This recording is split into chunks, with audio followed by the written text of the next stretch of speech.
The Adventure of the Empty House by Sir Arthur Conan Doyle. It was in the spring of the year 1894 that all London was interested, and the fashionable world dismayed, by the murder of the Honourable Ronald Adair, under most unusual and inexplicable circumstances. The public has already learned those particulars of the crime which came out in the police investigation, but a good deal was suppressed upon that occasion, since the case for the prosecution was so overwhelmingly strong that it was not necessary to bring forward all the facts. Only now, at the end of nearly 10 years, am I allowed to supply those missing links which make up the whole of that remarkable chain. The crime was of interest in itself, but that interest was as nothing to me compared to the inconceivable sequel, which afforded me the greatest shock and surprise of any event in my adventurous life. Even now, after this long interval, I find myself thrilling as I think of it, and feeling once more that sudden flood of joy, amazement, and incredulity which utterly submerged my mind. Let me say to that public, which has shown some interest in those glimpses which I have occasionally given them of the thoughts and actions of a very remarkable man, that they are not to blame me if I have not shared my knowledge with them, for I should have considered it my first duty to do so, had I not been barred by a positive prohibition from his own lips, which was only withdrawn upon the 3rd of last month. It can be imagined that my close intimacy with Sherlock Holmes had interested me deeply in crime, and that, after his disappearance, I never failed to read with care the various problems which came before the public.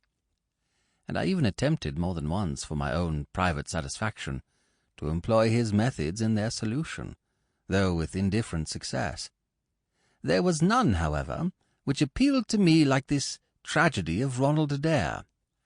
As I read the evidence at the inquest, which led up to a verdict of wilful murder against some person or persons unknown, I realized more clearly than I had ever done the loss which the community had sustained by the death of Sherlock Holmes.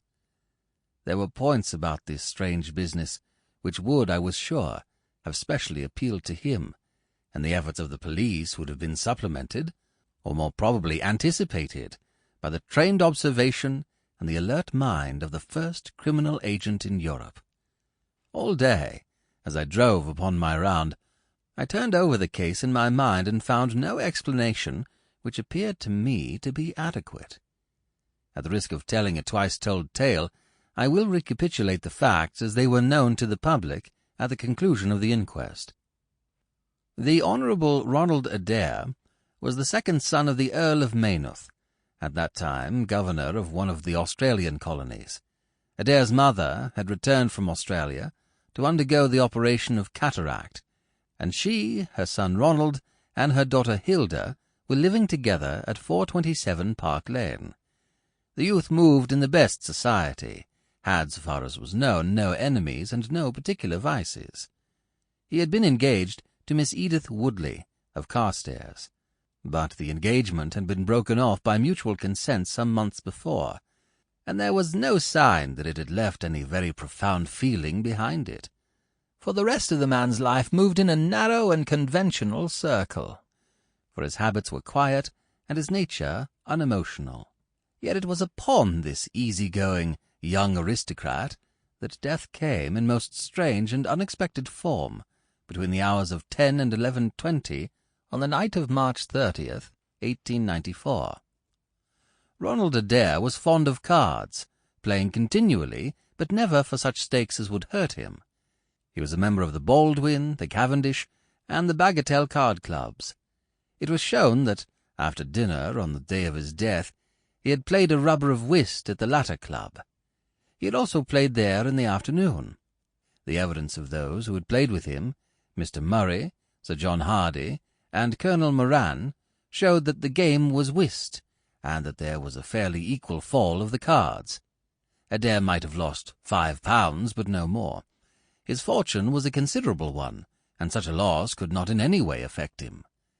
He had played nearly every day at one club or other, but he was a cautious player, and usually rose a winner. It came out in evidence that Sample complete. Ready to continue?